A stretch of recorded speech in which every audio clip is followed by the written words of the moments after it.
Hello Cancer, Cancer Rising, and Cancer Moon people. This is your weekly astrological and card horoscope for the week starting May 22nd, 2017. And a quick reminder for y'all out there, if you ever want to get a session with me, you do need to go to my website, integrativemysticism.com, where you can schedule your own session with the automated app that's already on there. You self-schedule, or you can get a downloadable video file. So what is going on with your astrology this week? Well, it's all about Venus, the planet of love, harmony, peace, luck, affection, and popularity, and it's currently moving through your 10th house of career. And in the beginning of the week, we've got the moon forming a tight conjunction with Venus, and whenever the moon and Venus come together, we have a void being filled. And this is having everything to do with your work life, your finances, and this can actually come with the help of another person, with the energies of another person intervening and probably working on your behalf.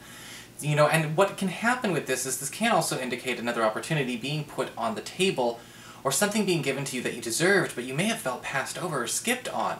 Either way, there's an opportunity to patch it up. Later on in the week, we've got Venus forming a square to Pluto, currently retrograde, in your 7th house of committed partnerships. And when Venus forms a square to Pluto, it's almost like too much of a good thing. And at this point in time, there may be a situation where a partner and you may be having a very similar issue when it comes to balancing work and life, partnership and career aspirations, or partnership and finances. Sometimes this can show up where we actually get a good big break at work, but our partner isn't necessarily happy about that. Not that they're not happy for us, but they may feel maybe a bit left out. Maybe they're not happy because they're not doing so well at work. Maybe they're not happy because they're used to getting way more time with you, and that balance is shifted. Or perhaps this may actually demand more time of you than you can give to your partner, at least just for the last couple of days of this week. Luckily, it's only for a couple of days, so it shouldn't be the end of the world. And if it is, that's an indication there might be something else to work out. So what's going on with your cards this week? Well, for your spiritual advice, we do have the card of Elf-Struck. And Elf-Struck can talk a lot about paying attention to where things on the outside aren't what they seem on the inside. One of the things I love about this card, and I've talked about it before, is the imagery.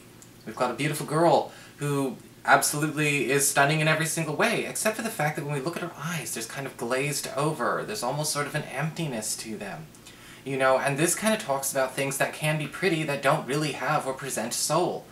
And when it comes to this week, pay attention to where we might accidentally, be tempted to be won over. Be won over by things that are glitzy, glamorous. Fall into the, into the drug that is ambition and status and iconography, showing off a bit too much, or falling for somebody who does show off. I can't tell you how many times I've even had people, kind of talk to me about, shouldn't you set an example spiritually? Because I'm not very apologetic about not doing what could be considered commercially spiritual. But at the same time, a lot of people are good at being commercially appealing, but they're not good at presenting substance. And you've got to know the difference too this week. For your Earth sector, when it comes to your work and finances, we do have the Ace of Pentacles upright. Again, an opportunity being put on the table for long-term happiness, or possibly even a new long-term, reliable income avenue. This could actually be something that you yourself are not necessarily anticipating. Whatever is put in stone this week will last you the test of time, thank goodness. With the Ace of Pentacles, this can often indicate a new job opportunity that pays better than you could have expected, or possibly something that starts off the same but actually picks up speed and traction very, very quickly. Promotional opportunities are definitely a higher likelihood at this point in time, and even if you had to simply ask for money or simply look for an opportunity that is a bit more, you will find something not only viable, but something that could actually materialize in your favor quite quickly. For your communications with air, when it comes to your friends, your relatives, and the others in your life, we do have the Six of Pentacles upright. And the Six of Pentacles can indicate a yes answer coming your way. If you've been asking somebody for some kind of help, some kind of favor, whether it's material favor or favor in the form of time. Maybe you're trying to get somebody to cover a shift for you, maybe you've been trying to request time off, maybe you're trying to look for help when it comes to, you know, babysitting or even house watching, house sitting. The Six of Pentacles says we finally have that coming through and we can go through with another plan. The Six of Pentacles can also indicate good news about somebody taking a chance on you. If you've been hoping that somebody would in whatever way, whether you've been asking again for their assistance or simply, you know, for them to go along and show their support or take a chance, even in a romantic sense, you know, when it comes to a friend or somebody that they know, they're going to be delivering that message on your behalf and they will do the right job. For your challenge this week with fire, we do have the Seven of Pentacles, Seven of Cups, excuse me, upright. And again, going back to that elf-struck card, it's about choosing wisely. You know, the Seven of Cups upright can say this week is going to be fraught with a lot of, I guess you could say, well, temptation. Fraught, you know, and not temptation in like a, you know, in a serious, like super biblical sense, but again, trying to pick things out based on, you know, are we going to go with the things that look good on paper? Is that always a good idea? Are we focusing on the, you know, on long-term solutions, or are we looking for immediate relief? One of them is not the other. And it may not always seem that way on paper. And the Seven of Cups upright is saying that you may actually need to start buckling down and start eliminating options. Because sometimes this can show up as a challenge where we're spoiled for choice.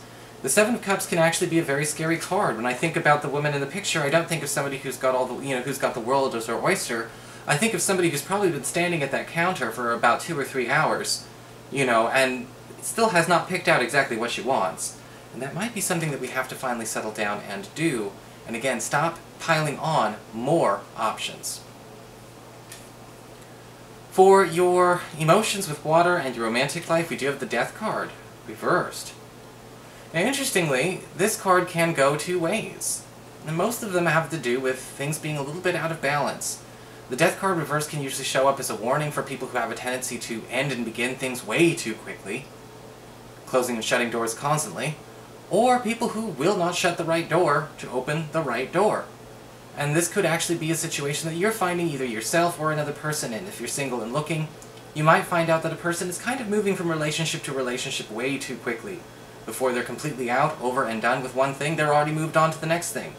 And the dangerous thing about that can be, a person doesn't always just go from one relationship to the next. Truth is, they're carrying on the same emotions in the same relationship, they've just switched the person that they're aimed at.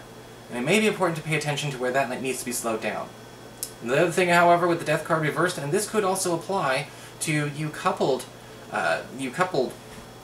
Cancer people as well, where is the person trying to solve their problems in the wrong order? You know, sometimes people are stuck in the past, they're not letting things go. Or they're trying to solve problems of the present by going all the way back when they don't need to. In fact, sometimes it's not good to start from the very, very beginning. Sometimes it's better to solve problems from the most recent to the least recent. If you start trying to solve a problem with your partner or starting to solve a problem with a crush, and all of a sudden they have to go back and work through all the emotions that cropped up 5, 10, 20 years ago, we're never going to get to the solution of the real issue at the present at hand. And it may be a lesson that needs to be learned this week with them. So that is your horoscope. I hope you enjoyed it. If you did, please like, share, and subscribe. You know I appreciate it. And of course, if you ever want to get a session, you can always follow the links below, or go to integrativemysticism.com.